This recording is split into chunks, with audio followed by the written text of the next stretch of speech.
Welcome to this week's podcast. I'm Chris Lucas, run coach. And I'm Charlotte Milnes, run and strength coach. And we're run coaches at CMF Running, where we help runners and athletes of all abilities smash their races. And today we are talking to Michele Dean, who definitely smashed a race. She smashed 200 Ks at Riverhead ReLaps Backyard Ultra 2 weeks ago. How are you, Michele? I'm doing great. Yeah. Awesome. So yeah, it's been 2 weeks. How has your last 2 weeks been since your 200 Ks? How's your recovery been and all that? Well, Coach Shar smashed it because I have been feeling so good. The first thing I thought was I must have not gone hard enough because Sunday night I seized up, hard. Monday I was very tight. But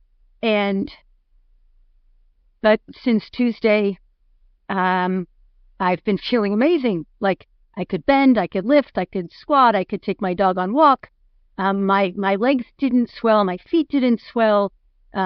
Everything just felt great again. And I'm just incredibly surprised. I kind of thought I would be feeling broken.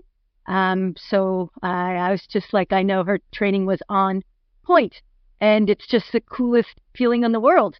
I have to. So cool when it happens, eh?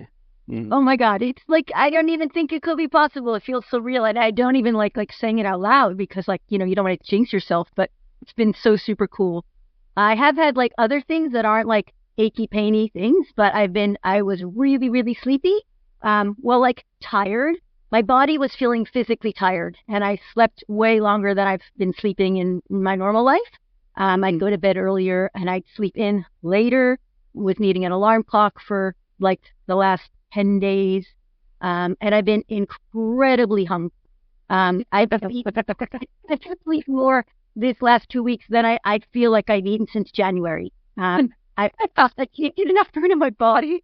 That's cool, right? Last days I'm waking up on without an alarm clock, which I think I've turned the corner. I did for a while. I kind of felt like Harry Potter and that cloak of invisibility, but I thought it was like this weighted blanket over my full body, just making me slower and just taking time. But I think it was good because I actually listened to my body, and I did I allowed all those things to happen, which is stuff you've been talking to me to do, to honor and respect my body and my training and take time when I need it and listen. And yes, I've been doing stuff like that. I've allowed myself to eat copious amounts of food. I'm allowing myself to sleep early and not feel guilt. I wasn't doing training, scheduled stuff, and I was okay with that.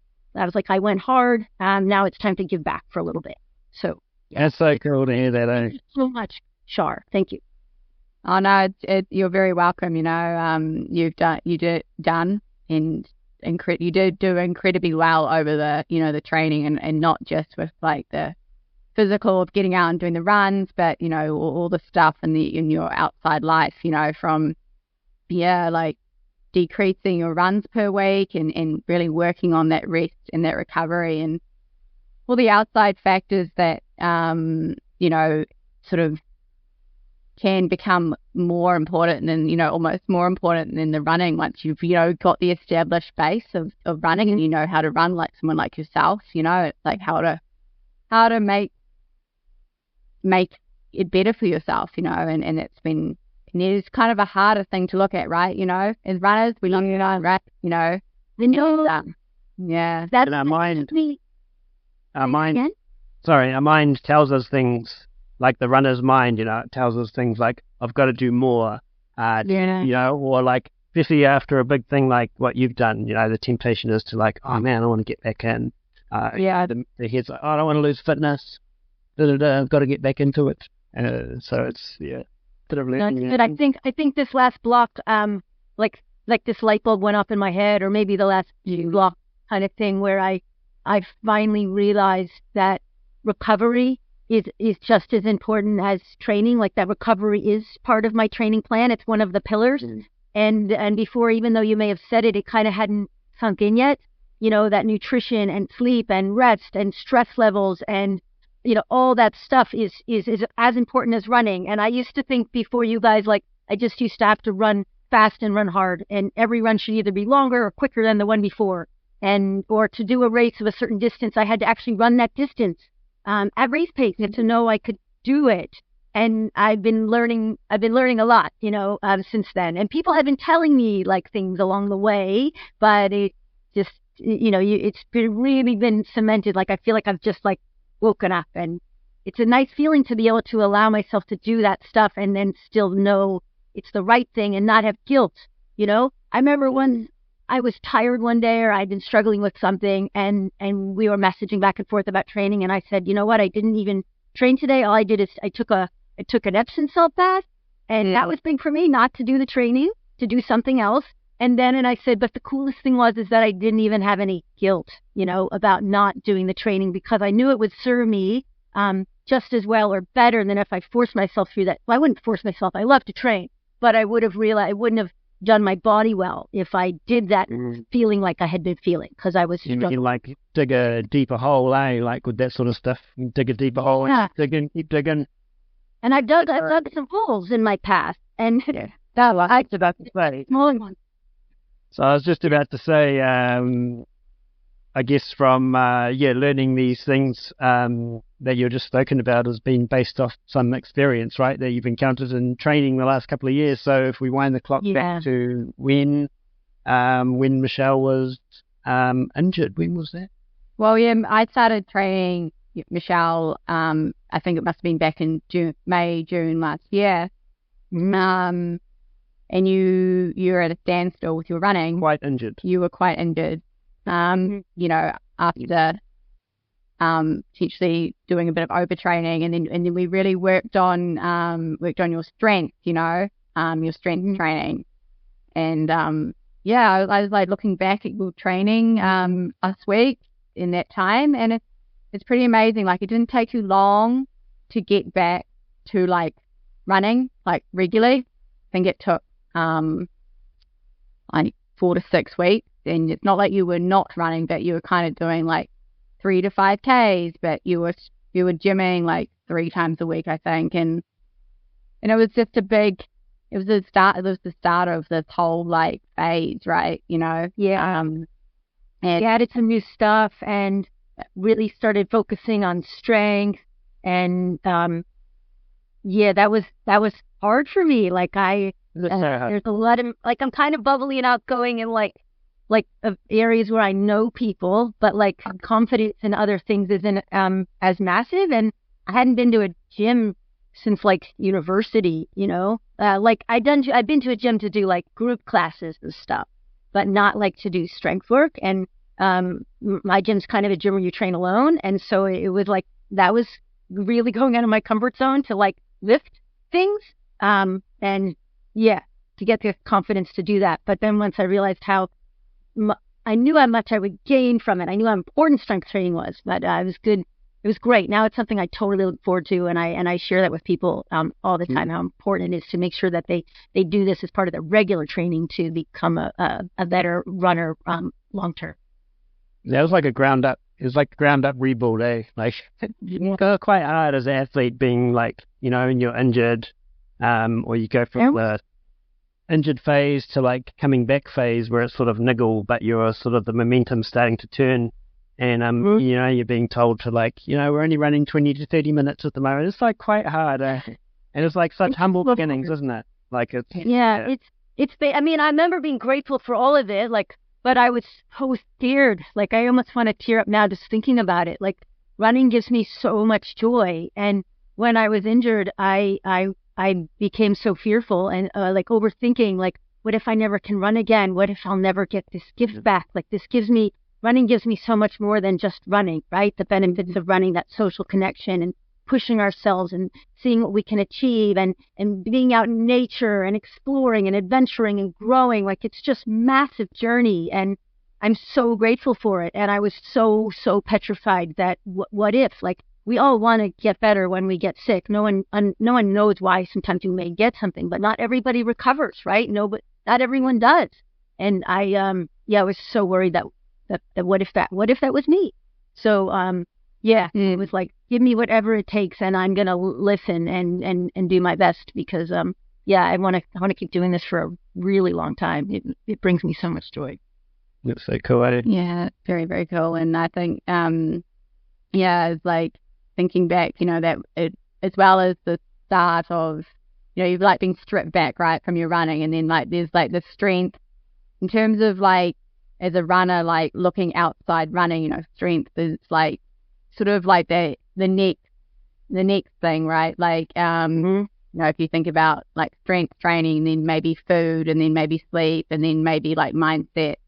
And and I think like you say that you're out of your comfort zone, but it was like what you kind of needed, and like it was sort of like you're out of your comfort zone, but you're still protected by like guidance from me on what to do. And like I had like videos, and I was there on the other end of the messaging if you needed help and all that kind of stuff. And I came and trained you one day as well, and it's like that was Yeah, I did a few gym sessions there. And just the one, but so many conversations back and forth. Char's been like holding my hand for sure, and giving me advice and I don't want to say tips and tricks because they're not tricks, just sharing with me that knowledge, and I've been open-minded to want to hear what she has to say and change my ways, and I'm really grateful.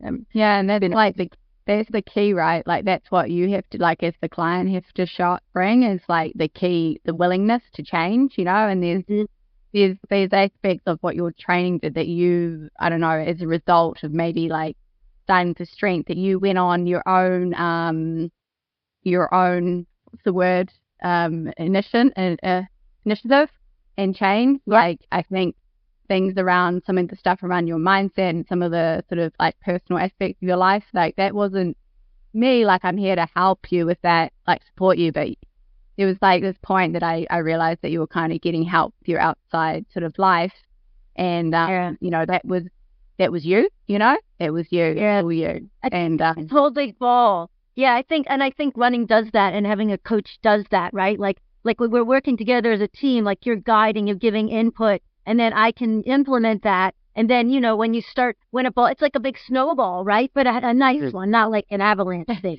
Like, I love it. And like things start coming together, then it gives me more confidence, it gives me more strengths, it gives me more abilities. And then it like kind of like, then you become braver, or you want to try different things. And it just all it just like works together, It's cool. That's cool, eh? And then I was just thinking that, is like, and when you're, as the athlete, if you're not having to put bandwidth into your like training, like what am I doing for my training? Because that's already like looked after. It gives you the bandwidth, the capacity to like look at some other things, eh? Like 100%. Yeah. There's no way. I want to just wake up, open up my my Training Peaks, and just see what I'm doing that day. Done. Like I don't want to think about that myself. Like I put 100% faith in you guys. Like Coach Char's going to tell me exactly what I need to do, and I just have to do it. Like it's great. You guys, you know what you're doing. I just get to listen and then make it happen. It's one thing we hear all the time, like from new like runners or athletes that we take on after a few weeks. They're like, "Oh my God, it's so good not even to think about what I'm doing anymore." Yeah. It's just like I feel free now. Yeah. And totally. Definitely. So you have a pretty busy schedule, like just talking about that, like you have a pretty busy schedule, eh, Michele? Well, actually, I should say as well, Michele is the manager of Mount Eaton Shoe Science. Yes. And I just want to say as well, I ordered a pair of shoes from you on Friday. Yeah. And you put them on the courier Friday afternoon from Mount Eaton, Auckland. Saturday morning, they were here in Te Horo, in the Kapiti Coast. So good. Oh my God, that makes me so That is ridiculous. How did that? And then they've got the getting better. Yeah, not that. The other. Yeah. It's amazing. And it was like literally the post van pulled in the driveway like 15 minutes before we were about to leave for our run. Are you ready? What? Did you put them on? Yeah, I read them. Yeah, I had. No, they're on. Yeah. Because I I was slightly nervous, like, because I'm like, oh, you know, new pair of shoes, even though it's the same model that I was just replacing it, they're still kind of new. I was like, oh man, I'm not going to get them until next week. You know, I'll probably only get to run in them like a couple of, or like get one decent 4-hour outing in them the week before race week, before Frontline Pilot. So to have them arrive that week early, so I'm going to get 2 4-hour, you know, it's like, ooh, yeah, well, that is fantastic. Yeah, it's got to be the record though for the quickest ship thing ever. Like, I couldn't believe it. Like, literally, it's like you got right on the car and just went straight to your house. Yeah. Yeah. So Mount Eden Shoe Science. Michele, go and see Michele if you want to get fitted. You look after a lot of our crew, eh? It's awesome. I do. Yeah. It's cool. It's great to be part of people's journeys. It fills my bucket, you know?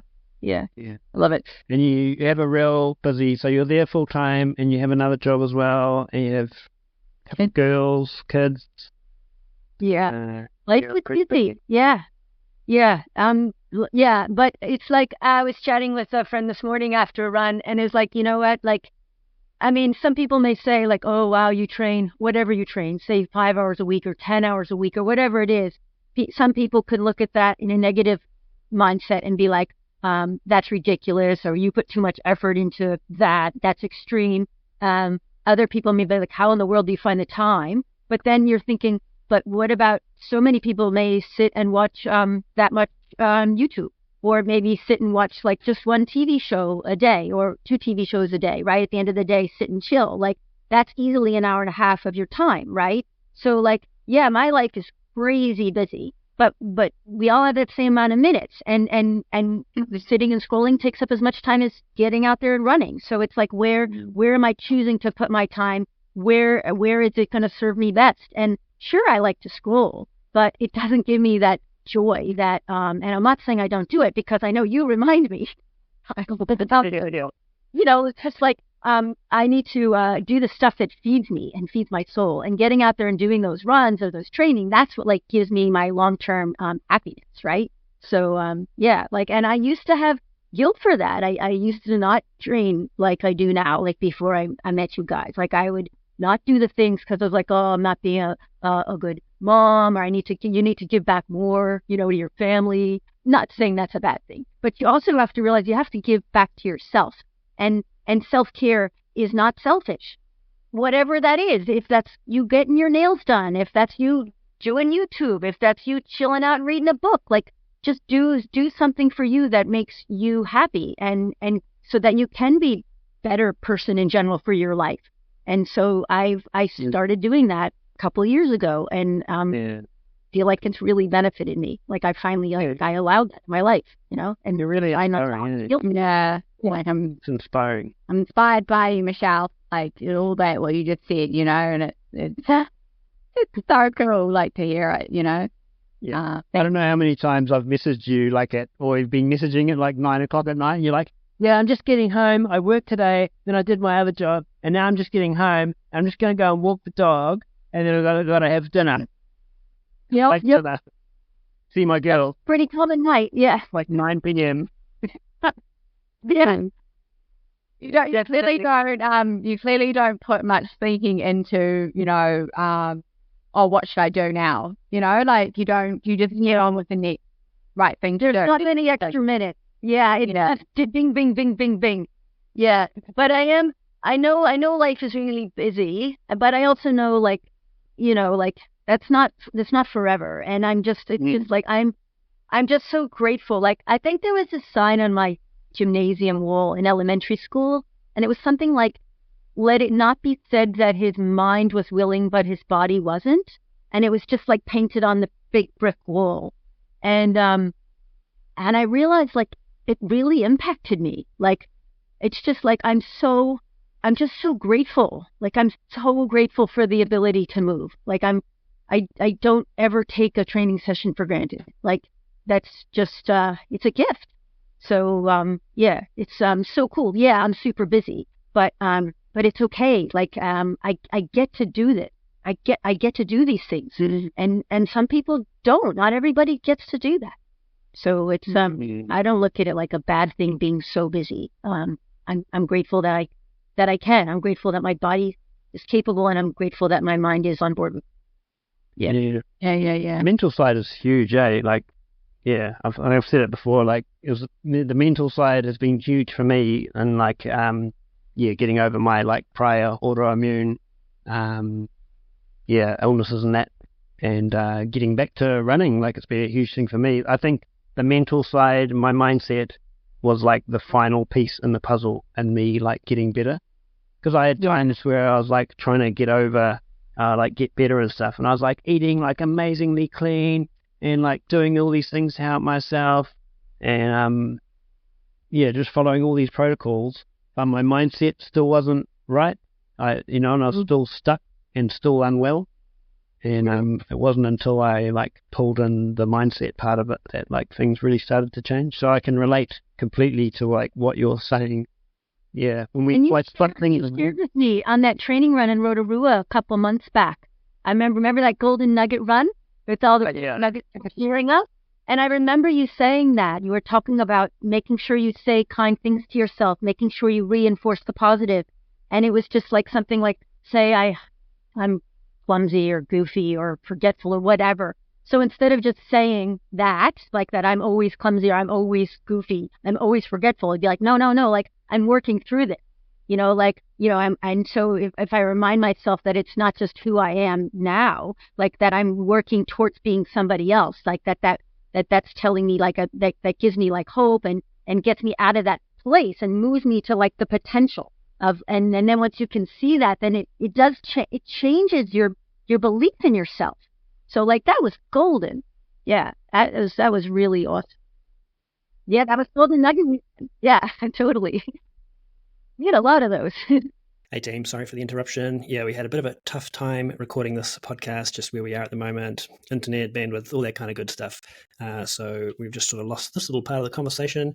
And when we pick it up after this, we're talking about race day, Michele's event day itself. And we sort of picked it up talking about my own 9-hour run that I did that day in training and what that was sort of like, and then coming back to crew Michele overnight at 1:45 a.m. So that's where we're picking it up, is sort of during the night for crewing. Enjoy the rest. So yeah, I did did that 9 hours. That was cool. That was like pretty cruisy. And then that was finished about 6 p.m. or something like that. And then we went back to your parents, had some food, had a few hours sleep. And then 1:45 a.m. wasn't it? Yeah. Yeah, it was kind of weird. I was kind of like almost, okay, it is actually time to get up. Like I didn't feel like, oh my God, I have to get up now. That's cool. Yeah, I think. Oh yeah, we were so pumped to get back there. Yeah. You're wondering how your athlete's going. You're like, oh my God, I wonder how Michele's going. Yeah. Well, that's the thing, because Runners with Beards did that live feed, right? So you could log on with God and see the hourly. But you probably could have logged on and see on the live feed too, which is kind of exciting when you're following someone. Like you go eat and then you look and they're still going. You go to sleep and you wake up, they're going. Like you get the happy buzz, you know? Yeah. So good. Yeah. It was actually. Your run was good. Well, your run was the training, and then I guess the support was like sleep deprivation training. Yeah, it was really good. And the interesting thing physically that I got was really sore feet. It was pretty funny, just from being on my feet, crowing after having done that run and like not having long sleep or whatever. Yeah, it was my feet that weekend, and so that was really good. You almost got like basically you were on your feet probably the same amount of time you would have been for almost the miler. Yeah, probably. Yeah. Yeah. Time would be. And then it was then after Sunday, and then it was we basically were at your parents' on Monday, so we kind of had one day, and then Tuesday was a travel day back on the plane back down to Kapiti Coast here, and then like normal work stuff, and then last weekend we did an overnight group run for Faultline Ultra in the hills in Wellington. From like 11 p.m. to 7 a.m. Go out. That's perfect. A group run. That's cool. That goal. You're ready. Getting ready for that. Yeah. Looking forward to it. Getting that race, right? Like in your head, and you just do it. It means Yeah. Yeah. It is cool, right? Yeah, but well done, because I was not ready to do an overnight, however many days later. I was probably wanting to take a nap. Yeah, but it is, even though it is, there's a bit of sleep deprivation, it's not quite the same as, running 200 Ks in the same amount of time, Chris he had 9 hours of activity, and I had a lot of hours sitting on my bum waiting for you to come around. So, 52 minutes, she's here, she's coming into her pit stop. And I think one of the really good things about you that it was kind of amazing to watch, because in the past you've been quite a bubbly, energetic person, is that you'd come in and you would close your eyes. Even during the day on Saturday. Yeah, from lap 1 you were into a routine of and I think it's just lowering the nervous system. And I remember even some people came into the tent, into the gazebo, and you were kind of interacting with them, but you weren't which I don't know, maybe you would have done a year or so ago. There's things that you have grown in so many ways. I don't know if you're aware of it, but things totally, that. Totally. Because I've been watching, I've been like Sam Arbery or the big dogs, right? And I remember seeing them in their backyard and what they do. And when they come back in, they get in their chair, put on their headphones, or just sit and chill, right? Disconnect, stop putting the energy elsewhere so that you can focus on what you need to focus on in the next lap. And well, at least that's what my mind thinks they're doing. And so I said, I know I put so much energy into, not that energy, and I want to talk with people, and I want to connect with people, and it's so much fun. But I had a goal at that race, and I've trained so hard for it. And Michele, my first relapse, I was running around and becoming out of the people, looking for stuff I couldn't find, and I was doing it. I'm so much energy into something that isn't serving me. So just pay attention and do these things and see what difference it can make.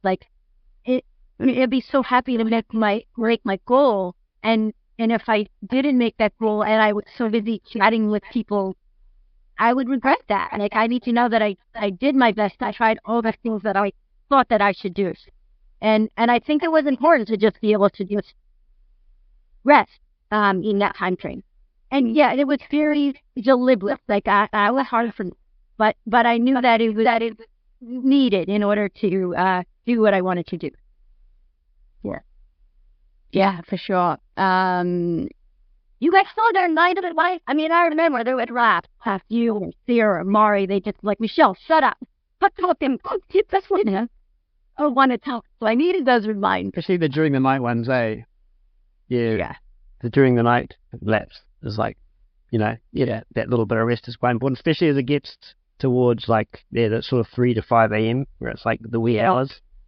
And my nutrition was not, I was kind of failing too much in what I was putting in my body was allowing me to put in. So there's only so many places that you can start to fall. I'd have to just relax with chill because I know I need it. So how did your fueling go over your whole 200K? How was it overall? Yeah. Overall, it went really good. I think I ate really, wouldn't say great. I try to have my 500 ml tailwind every hour, and then I try to eat a thing every hour while I'm on the course. I'm a big fan of eating on the up. So when I'm climbing, if it isn't technical, then that's when I feel safe to just have some food, and then I have that whole 50 minutes to get my nutrition in, as opposed to feeling I have to quickly rush in the tent. That's not really going to be good for my gut. Maybe some people it works really well, but then that also means I'm not resting in the tent because I'm busy eating. So that's what I do. And then in the tent, maybe I down a coconut water or have a little bit more some fruit or a quick little snack with me besides the other nutrition.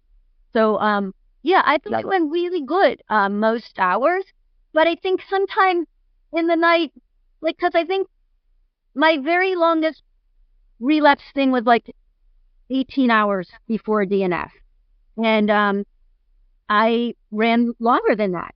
And most training runs, you don't do 18 hours, and you certainly don't eat every hour. That, I will let me work on that. I don't know what we'll do. But so sometime in the darkness, I just know food wasn't tasting so good. My slices of pizza had been amazing for the night loops, but then all of a sudden the tomato sauce made my tummy angry, and then suddenly, I don't know how many hours it was. To me, it feels like 6, 7, maybe it was 3. I have no idea. I really struggled to put food in my body. Like I remember I'd be like, break me off a pizza crust, and it was like 1/8 of a piece of pizza crust with no sauce. And I'd come back and I'd be like, I had it all in my mouth by 3K, and I swallowed it by 4.5. Like it was hard work to get food in for a long time. Like feeling nauseous or?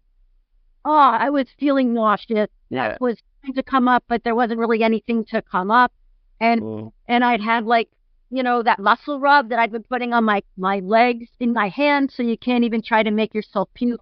And I can say this because we're runners, and I knew I'd feel better if I really could throw up, but I wasn't gonna put my mental out of your mouth. Well, yeah, I was just I would have like a grain of rice, and it was just disgusting. But I would tell myself out loud, or I would even tell the world. They'd be like, how was it? I'd be like, oh, that was so good.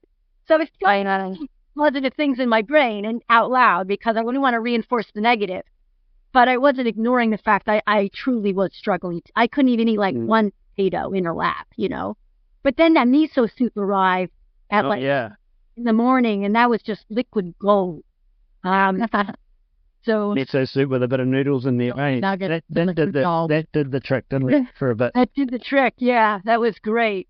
So besides those hours where I didn't have amazing nutrition, and then I think then those few hours of miso were great, and of course getting closer to like where I was ending, ice block, I wouldn't say it was the best like nutrition, but I was getting stuff in, I think. Yeah, how was those ice blocks? They were, those cherry things you squeeze, they were good. But, you were telling me funny when the first time you had those, you're like a kid. You're like, your eyes just like lit up. You're like, I believe good. This is what I needed.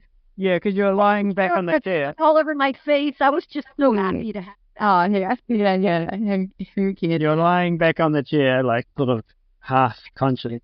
And then we're like, here's this thing, so, here's this calipo, and we like rubbed it on your lips, and you're like, whoa.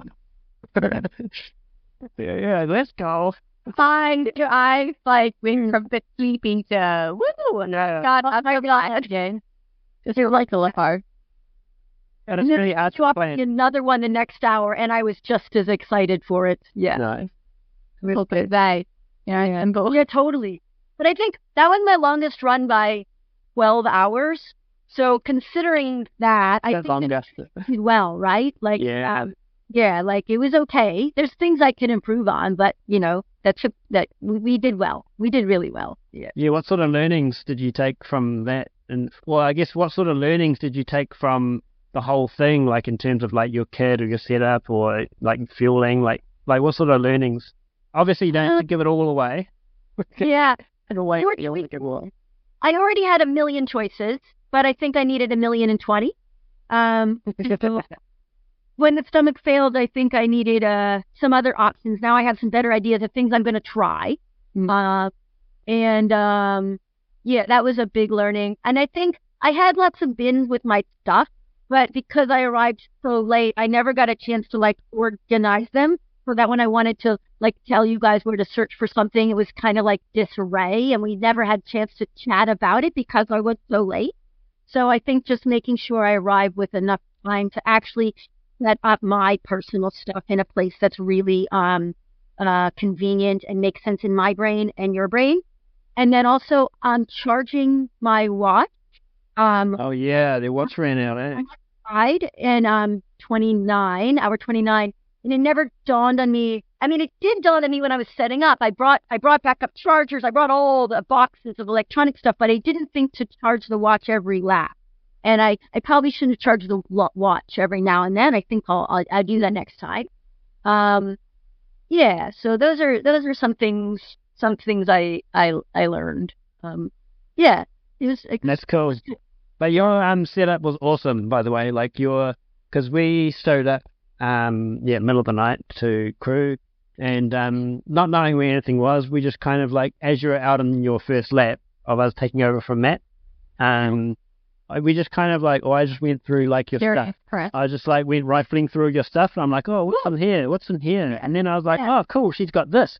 And then we found like the massage gun. It's like, oh, wow, she's bought a massage gun. And then we started busting that out. And then that was good. That's like a little surprise for you as the F-man. Yeah, that was so I forgot I had that. Yeah.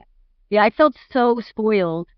I realized my brain said to me that I was going to do like 55 minute laps. It's what I kind of thought I would have in my brain.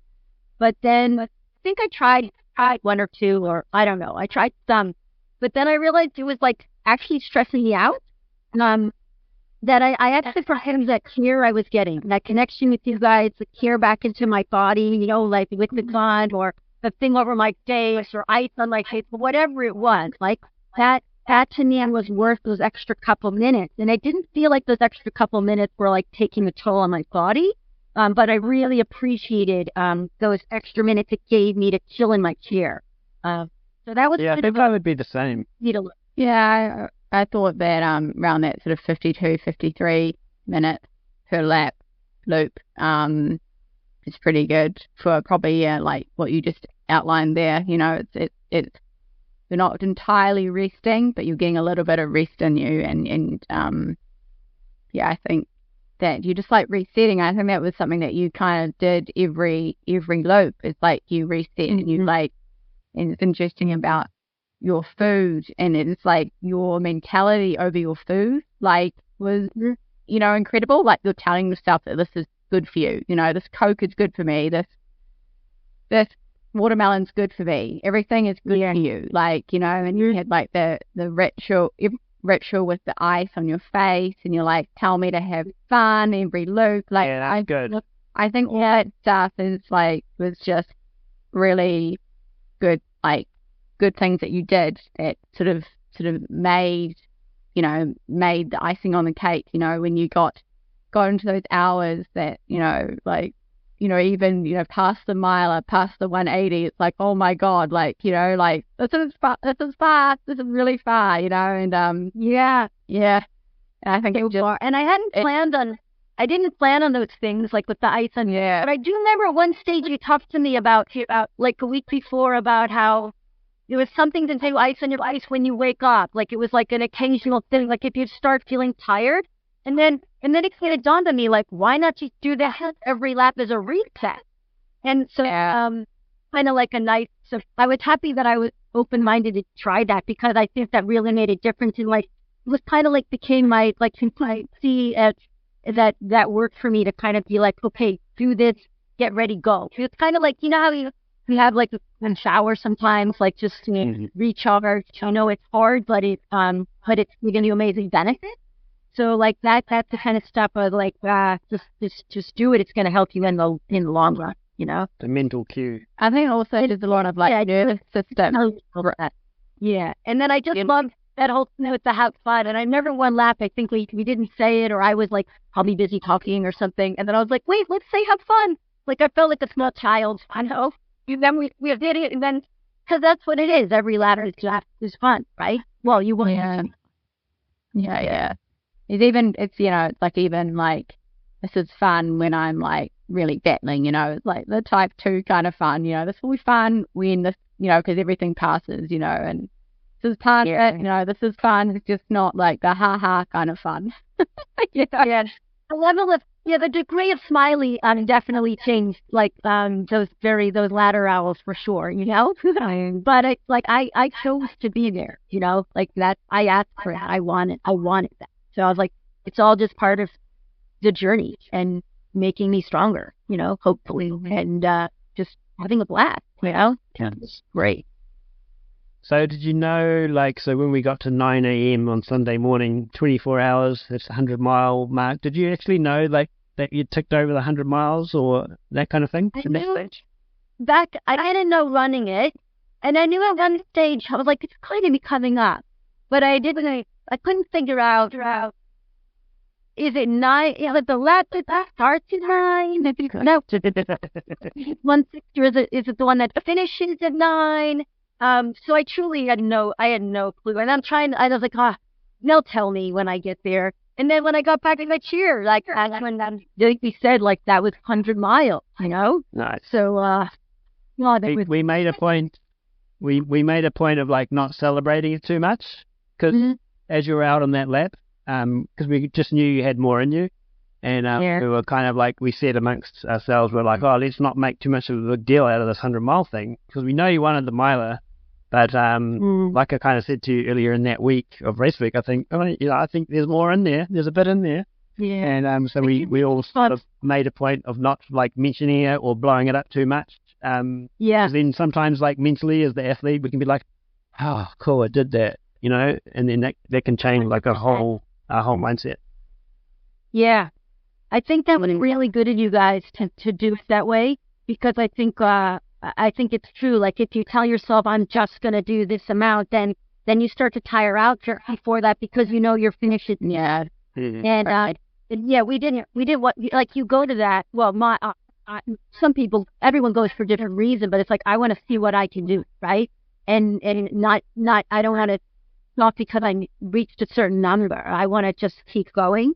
So I think it was, if I'm capable, I think it was good that you guys did it like that, And I'm finding weird because I remember talking with you, Shar, beforehand about how I was sure I was going to like be crawling as I crossed the finish line for 100 miles, like that I was just going to be so overjoyed for meeting that goal that I knew I'd been wanting to go at least that far for the stage in your life. But and I was happy. I mean, but I didn't. I wasn't. It didn't. The emotions didn't take over like I thought they would have. And I guess because I knew I still have a job to do, and just keep going. You feel good. Don't like cry and break down. I don't know what happened, but I would have thought I'd be. Yeah. Yeah, you were still very much in the moment of the lap. Like, it was good. It was just like, push me back out there, keep going. Yeah, I had miso before, so that was like a super fast lap. I felt like I was on fire that lap. You did a couple of like 48-minute laps. 2 or 3 actually, like around 48 minutes. We were like, whoa. We're like, Michele, slow down a little bit. Like, you can use plenty of time. You can slow down a little. Yeah, next time. It's a real interesting thing going from like 160 to 200 as well, because it's just like, there's 2 lots of 3 laps. So it's 3 laps from 160 to 180, and it's like another pretty cool milestone. And there's just another 3 laps to get to the 200. So it was just kind of like broken, like your journey from 160 to 200 was just broken down into these 2 3-lap kind of blocks. Yeah. Way to look at it. Yeah. Right. So I thought you kind of knew that because it was very interesting. Yeah, like you said, you were like really fine at 160, and then you were really fine at 180, and then I think when you came back from the 180th K loop, there was something that slightly changed in your sort of mental and also like your physical kind of persona, that I was like, because I know you quite well, and I know there's a particular look in your eye that is not as grounded, and you had been grounded like prior to the 180, and then it's kind of got this like kind of like not so grounded look in your eye. Wild Michele. Yeah, a little bit. I feel Wild Michele coming out. I'm gonna say that, but I think it will, like the loop afterwards, you had like the real wild eye of Michele in your eye, and I was like, yeah, and then yeah, a little bit, and then what the 29th loop, so that would have been the 192K, I think, that near second to last loop. That was just hard case, man. Like, I was so, you were like late, your watch died, you were late, so late. Yeah. And you've been not funny, but you were being chased by a dog. And you were running like crazy, and I was like yelling at you like crazy, and you're like going through that Nemo bit, and you're you got there in like 58 minutes. Yeah. And then you obviously didn't sit down at all. And then like you're in the corral. Yeah. And I like burst out crying actually, because I was like, it was just like the height of the whole sort of, right now, I feel like I had a jacket. Yeah. I feel like I'm reliving that loop, that minute, that whole thing. It feels so real, right? yeah. Do you remember what was happening like on the 29th loop? Like, Yeah. because even the loop before, you did like 53-ish minutes, but for whatever reason, and then like, so after that 28th loop or whatever, you said something along the lines of like, oh, I'm not sure I can get round in time, even though you had just completed that loop in plenty of time. I don't remember saying that. It's weird. Said something along those lines. Yeah. And then the 29th loop, yeah, came back with just the 2 minutes. What was happening out on that loop? Do you remember at all? I don't know what happened in my body, but suddenly on 29, my quads were mad at me, like so mad at me. Every step was just like, Rob, go, grunting out loud.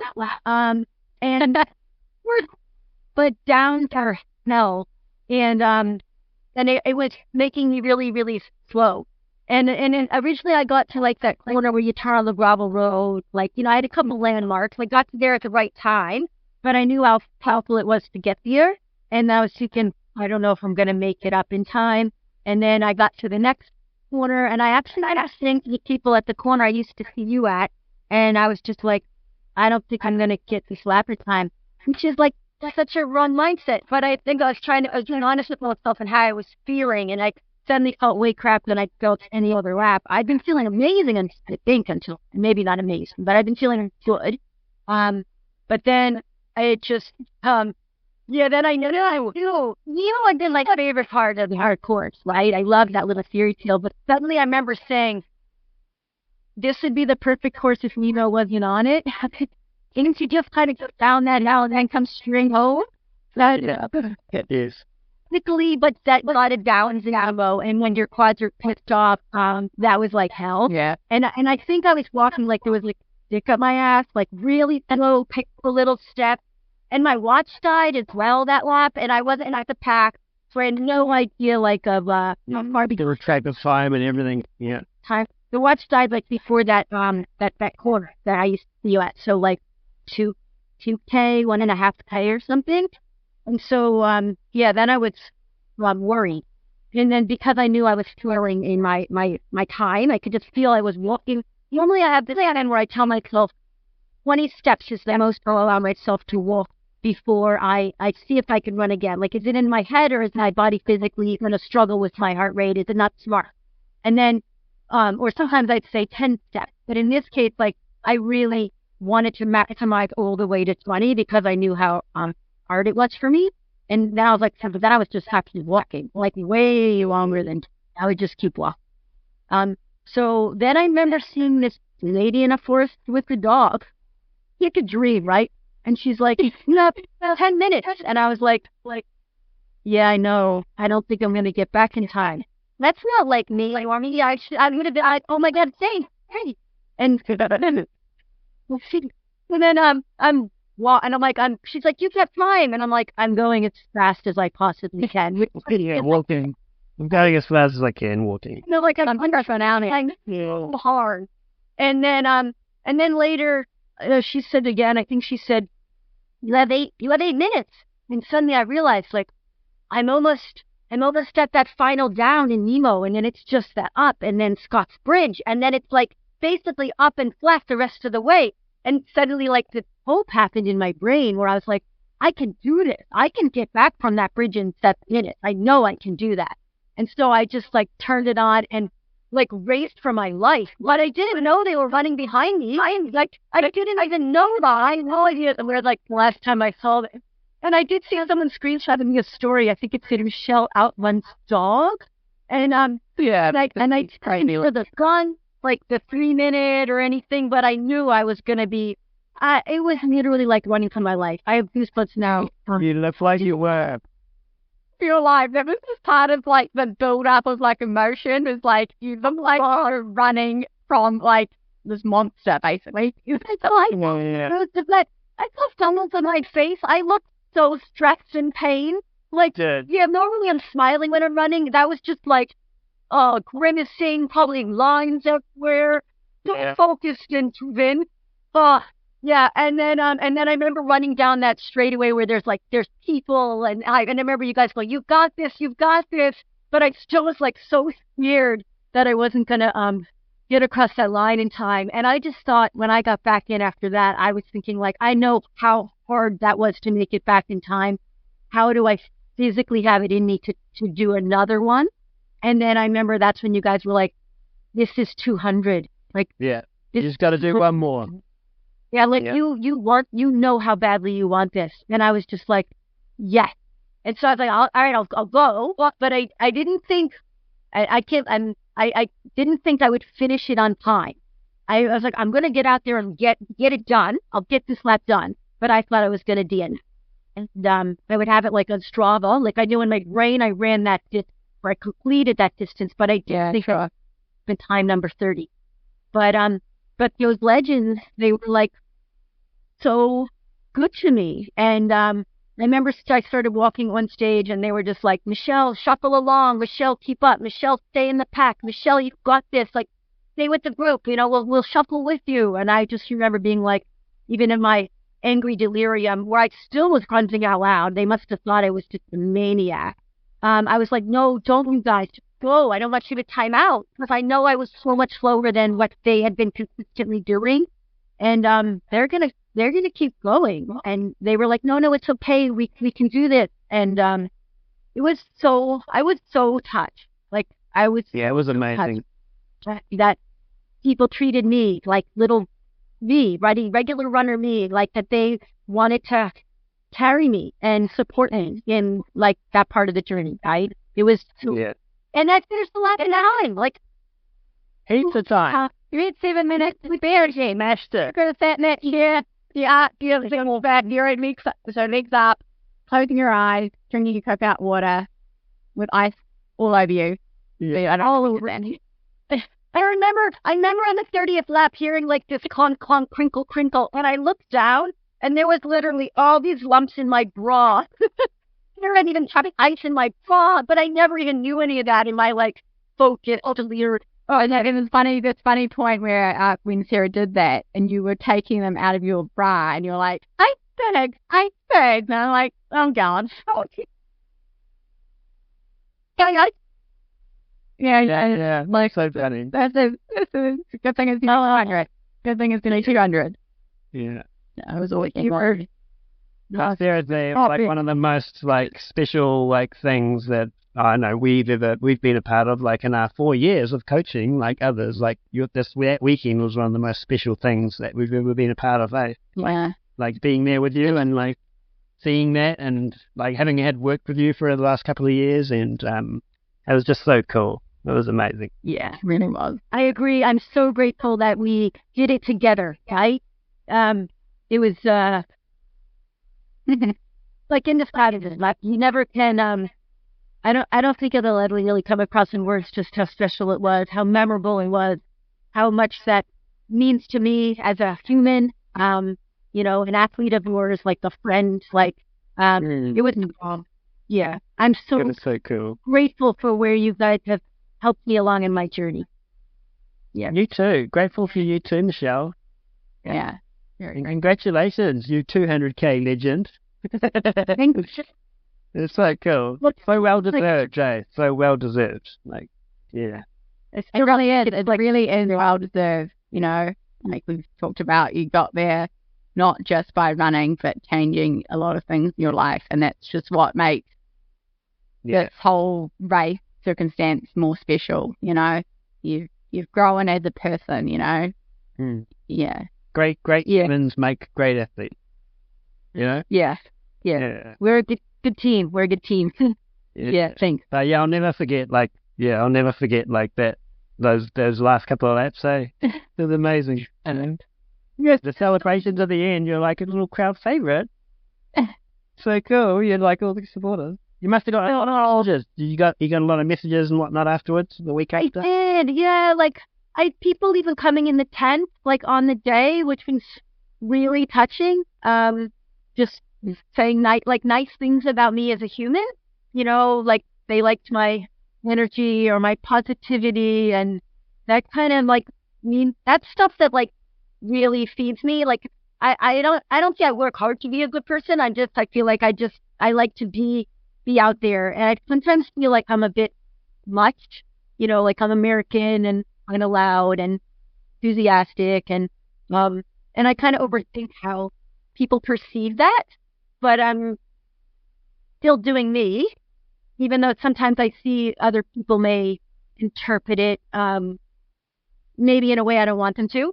But when somebody gives me that positive feedback about ways that maybe I inspired them, or that they loved my enthusiasm, or whatever it was I was showing them on that day, like people did that. So people said nice things about running, about me as a human. Like people reached out, and like that's just freaking amazing. And then people said things to me like, like about the distance I went, but they had already gone distances themselves that time, and I was like, no way, like I can't be on the same level as you. Like I'm just me. I'm not. I used to think like that elites were like superhuman people, and I wouldn't want to go like talk to people who are really good because I was really intimidated. But now I realize like we're all just human, and everybody has different ways of showing that in competition and in life, but we're just people, and we all had to start somewhere. And so I try to look at just at all the big dogs as inspiring in what we can accomplish one day, and then still just try to be me, and just keep pushing myself. So cool, eh? That's what I love about like the sport of running, is everyone's got different things that are like big achievements for them, no matter where they are in the field. It's a very humbling sport. It's hard for everyone, whether you're an elite or you're a beginner, right? Like, yeah, there's always someone to compare yourself to. Yeah. And when I say hard, I don't mean like, oh my god, this is so hard. I mean like hard and yet fulfilling. It doesn't really matter about the time; it's about the effort that you put into that. And sort of like that race, and I think like what you say about like comparing yourselves to others, at the end of the day, if you like sort of trying to say like, don't take yourself too seriously, and just like and just be confident in yourself, then you can talk to anyone and everyone, because you got something to offer and things like that. So we're likely to have a better run as well, right? 'Cause we're sort of running free and stuff. Yeah, not putting like restrictions on ourselves and tiring ourselves out mentally. Well, the mental energy goes there, right? It's this space, and it should just be going into our legs and running, right? Yeah, and being in the moment. Yeah, not taking myself too seriously. Like that's definitely been a problem of mine in the past. Like I take myself so seriously, and I'm like working on not taking myself, so seriously. And there's a lot of mental stuff going on, that I need to work on, and there's like and as a result, like I have more energy. I have more energy to do things I want to do, and I think that talking. Yeah, I don't know where that was going. Blah blah blah. Yeah, no, I get it. I'm an overthinker for sure. My brain moves like a ceiling fan, overthinking things. So it's like good to try to disconnect from that and just focus on the good, right? Yeah. So what's next for you, Michele? Have you started to think about this year or the next year? What's in your mind? Well, I signed up for Blue Lake, like the day it opened. So I'm planning to do. I'm hoping I've signed up for the miler for Blue Lake, and then I signed up for ReLaps the day that opened. Already like 2 days later, came there. I kind of thought I really wanted to aim for a Punamu at Tirawera this year, but after realizing Riverhead is so close, I don't think that's a smart training goal, because I don't want to do a training run at Tirawera. I want to go hard, like in a race. That's what I'm there for. So I think that could jeopardize Riverhead. So I don't think I would be doing a miler there. maybe 50K might be smarter, or maybe not at all. Like, I don't know. I had to look that more in advance. And then kind of that's all I'd sign up for at the moment. Those, and that's like 6 months out and 6 months out. So that's really nicely spaced, isn't it? Like, yeah. Like, anyone listening to this wanting to, like, do stuff like at Riverhead, like that Blue Lake sort of build to is so good. So you sort of have this year, from now, a year until relapse again, and then you sort of have Blue Lake in the middle of it, which is such a great build to for relapse for someone that wants to go really long, isn't it? Yeah, definitely. No time to train, taper, do it, recover, and then train again through summer. Yeah, not grind away at, like, heaps of races or like heaps of long stuff. It's not a grind. There's enough time to do everything from training, recovering to getting better. Yeah, an interesting one there. It's an interesting one there. Tarawera miler to relapse. I think it's like a 6-week gap, isn't it? Yeah, something like that. Yeah, quite close though. Pretty close. Yeah. That's okay. There's so much to offer. Like, New Zealand has so many races, and it's still just so beautiful to run. I mean, it's just such a magical nature outdoor wonderland that I'm only just starting to learn and explore. So, like, it's cool. There'll be races and mountains and forests waiting. I'm not worried that. Yeah, I'll find stuff to fill in there. There's a lot of opportunity. Missions are fun. Missions are great. Yeah, I think that was like all on the missions. Yeah, you did a lot of missions on your training. They were fun. Yeah, that was the new thing for me, doing missions, right? Night runs or solo runs or exploring new places solo.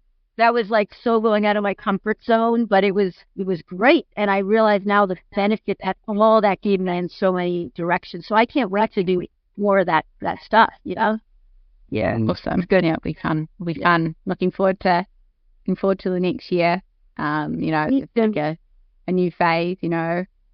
Like every year, it's like good to sort of keep progressing without the pressure of having to progress at the same time, as opposed to just sort of doing the same thing over and over again, expecting a different result. Sort of flip kind of thing. So yeah, like of course I have goals. We all have goals, but I don't feel stressed about the future. Like, I'm just excited by whatever's gonna come our way. Like, I know it's gonna be a fun journey. Attitude of gratitude. Oh, I love that. I got that attitude of gratitude. Yeah. Yeah, that's pretty much you, Michele. Attitude of gratitude. And, love that. Oh, that's great. It's probably a good place to leave it for today. Yeah. Thank you so much, Michele, for talking to us and being a part of our life.